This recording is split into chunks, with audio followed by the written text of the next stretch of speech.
Hi. How's it going? How are you?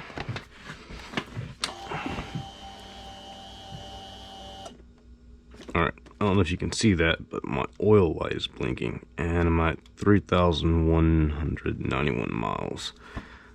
I did the initial oil change at just after 600, and the lights came on already.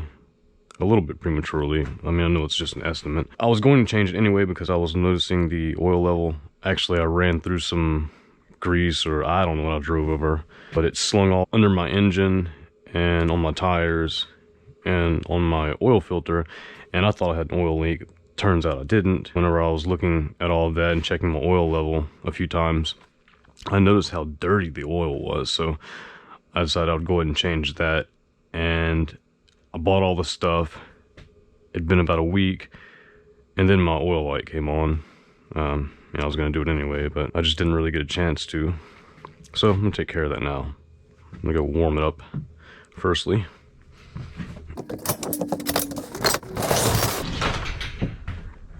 Oh shit.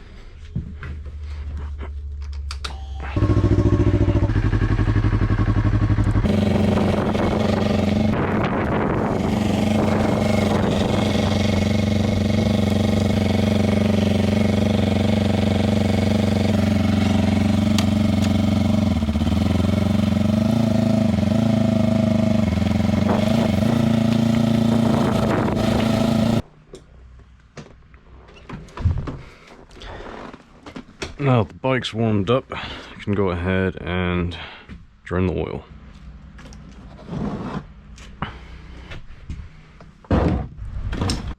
As you'll notice, I'm not removing the fairings. It's just a little bit too much work for no reason. You can access everything even without a jack stand from running the bike, as long as you're okay with getting on the floor, which I'm totally fine with. Maybe I could use a little light. Not for me. For you. It's a great little light. Oil plug, 12mm.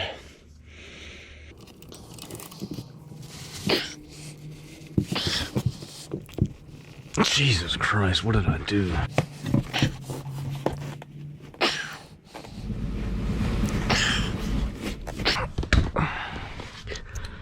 Jeez.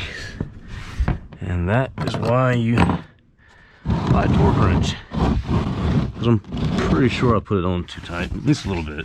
It wasn't that hard to break last time. Let me clean that off.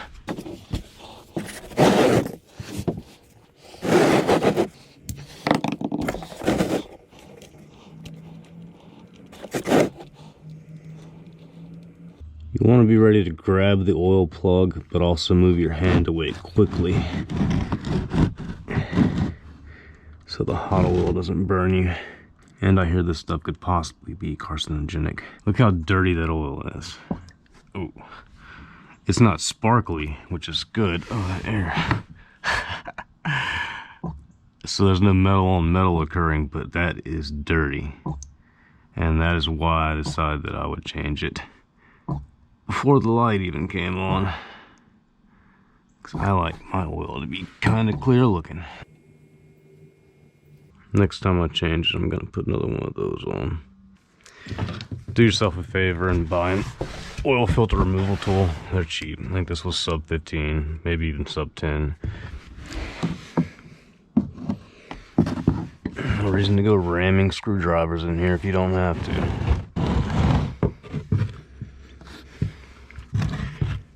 Probably should have broken this before.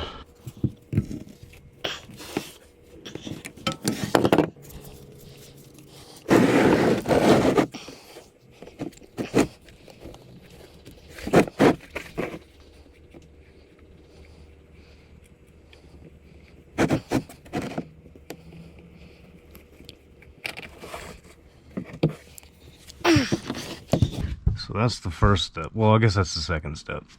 And the first step will be to warm it up so the oil flows out easily and quickly. Second step, drain the oil. Step 3, put in 2 components that you just took out. 3 components. The oil plug, of course, oil filter, of course, and then put oil back in. Very simple process. Definitely not really like a complete how-to video. I just figured I would include a few pieces of key information.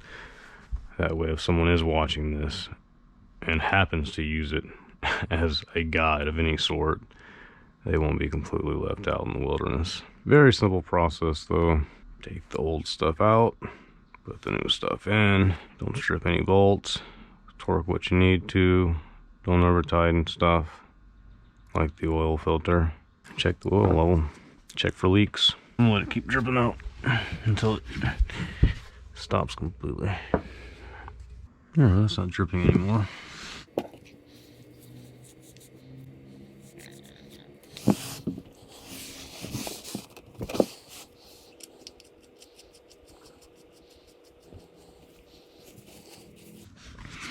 I forgot to look up the torque specs. I didn't torque it last time. Last time I just tightened it by hand. 15 foot-pounds.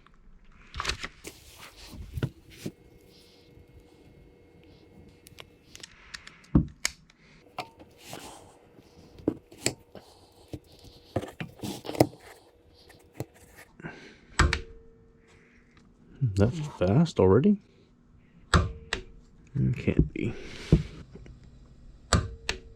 Yeah, I totally over tightened it last time.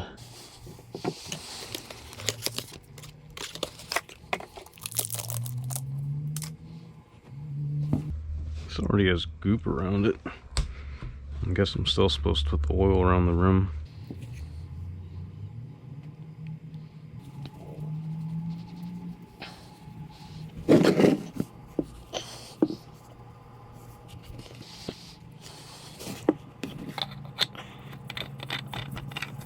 I don't use a tool to tighten these. Never have on my cars. Just turn them until they stop. Contact breaks, or contact occurs rather. And I just turn as much as I can by hand after that, which usually is about the recommended amount. I'll take this piece of tape. I just like to have reference.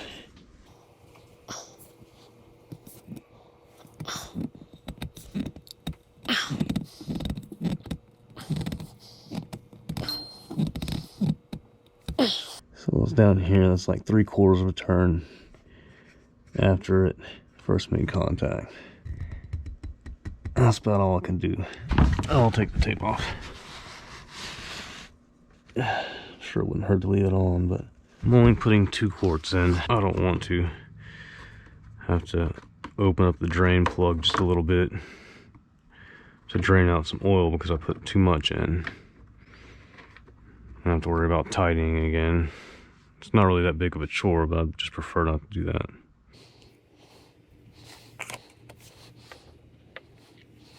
And as you can see, last time I just put a K&N filter because the store was closed for the holidays or something. Got this bike right before Christmas, and they were closed Christmas and all the way up until after New Year's.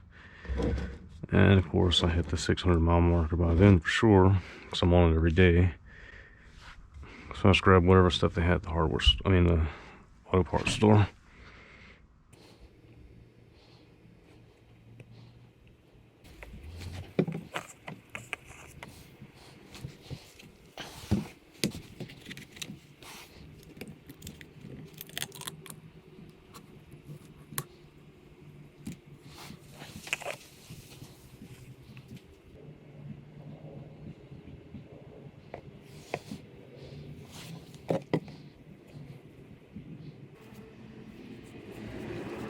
I got a little bit of trash on here whenever I dropped it.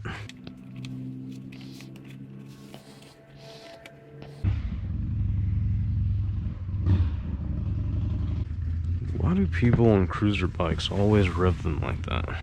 Normally I just leave it running at the edge of the garage, but I've recently learned about generators and carbon monoxide and I've become really paranoid about it.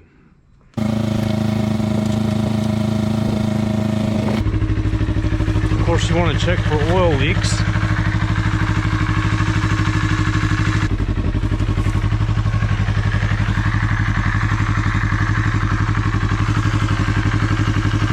I like to have everything really clean. I can really see if anything's coming out.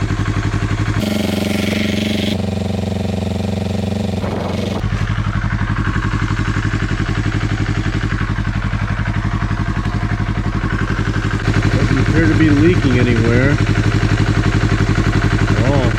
I do need to get another one of those gasket things before I change it next time, because I don't know if you can see, but this bolt seems to be cross-threaded. I know it's not, but it's higher on one side. I think it's because of the gasket. No leaking. If I could find a level bit of ground, then I would check it out here, but I prefer to know that I'm inside my garage and level. What I'll do is I'll let it cool off for a moment, and then check the level. See if I need to add any more.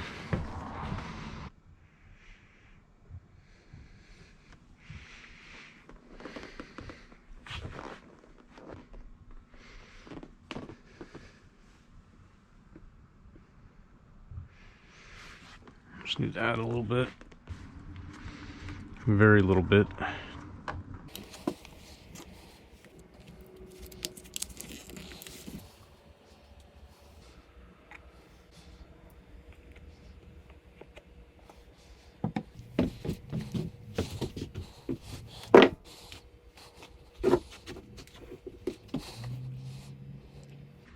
believe it was said, don't have what you need, use what you got. That looks even to me. As long as I don't knock it over, then I'd feel stupid.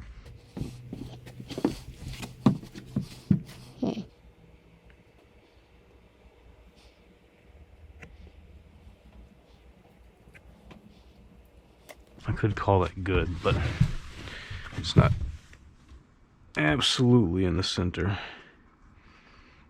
That's how I want it to be. It's just above metal, and that'll be good for whenever some of the oil circulates.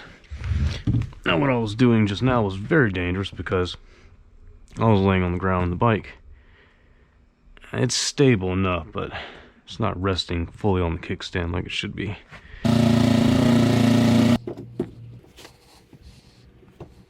I'll let it settle. That looks a lot better. It's so clear.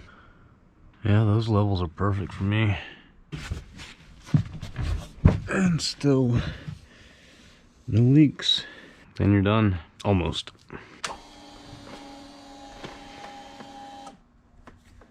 As you can see, the light's still blinking. Select. Reset. Now they're both blinking. Hold reset down again. 0. Oil light's not blinking. And I guess I can select off of it. Ooh, what's the average? 48.9 mpg. That's not bad at all.